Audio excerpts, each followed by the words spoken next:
ధాన్యం సేకరణకు ముందస్తు ఏర్పాట్లు చేయాలని మంత్రి నారాయణ అధికారులను ఆదేశించారు. రైతులకు ఎలాంటి ఇబ్బందులు లేకుండా సకాలంలో ధాన్యం కొనుగోలు జరగాలని సూచించారు. అలాగే వాట్సాప్ గవర్నెన్స్ పై ప్రజల్లో అవగాహన పెంచాలని, ప్రజల సమస్యలను త్వరగా పరిష్కరించే దిశగా చర్యలు తీసుకోవాలని తెలిపారు. పీఎం సూర్యఘర్ పథకం ద్వారా ఎస్సీ, ఎస్టీ కుటుంబాలకు సోలార్ విద్యుత్ కనెక్షన్లు పెంచాలని సూచించారు.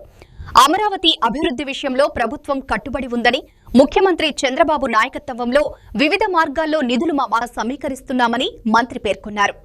అమరావతిలో అభివృద్ధి చేసిన భూములను విక్రయించి అప్పులు తీర్చే ప్రణాళిక ఉందన్నారు.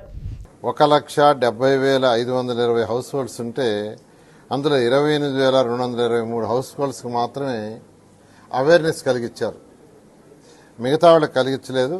మిగతా వాళ్ళకు కూడా కలిగించమని యాక్చువల్గా ఈరోజు మున్సిపాలిటీలో ఉన్న కమిషనర్కి చెప్పడం జరిగింది.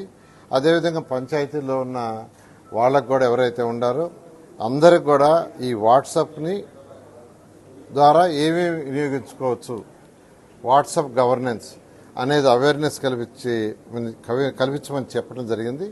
ప్రజలందరూ కూడా నేను చెప్పేది ఏంటంటే దాని గురించి తెలుసుకోవాలనే ఆసక్తి మీరు కలిగితే అక్కడున్న సచివాలయంలో ఉన్న స్టాఫ్ని అడిగితే వాళ్ళు తెలియజేస్తారు. మీకు దగ్గరలో ఉన్న సచివాలయం ఉంటుంది, ఆ సచివాలయం స్టాఫ్ దగ్గరికి పోయి దీన్ని ఎలా వాడాలా, దీనివల్ల ఉపయోగాలు ఏందని అడిగితే వాళ్ళు చక్కగా ఎక్స్ప్లెయిన్ చేస్తారు.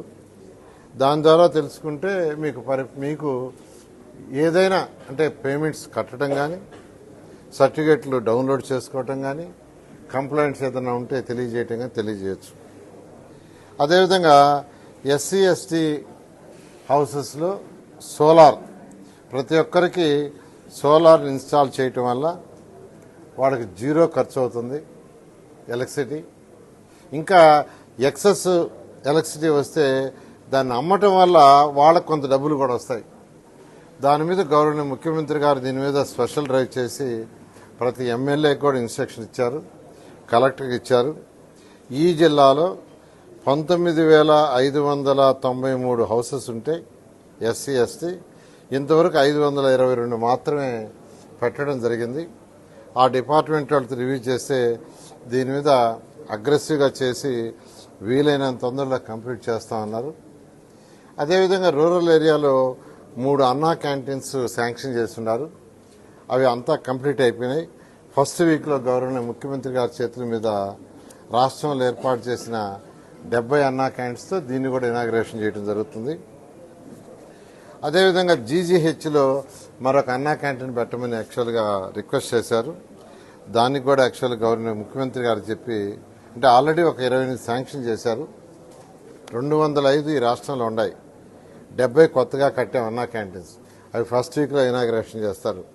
మరొక 28 కూడా గవర్నర్ ముఖ్యమంత్రి గారు యాక్సెప్ట్ చేశారు.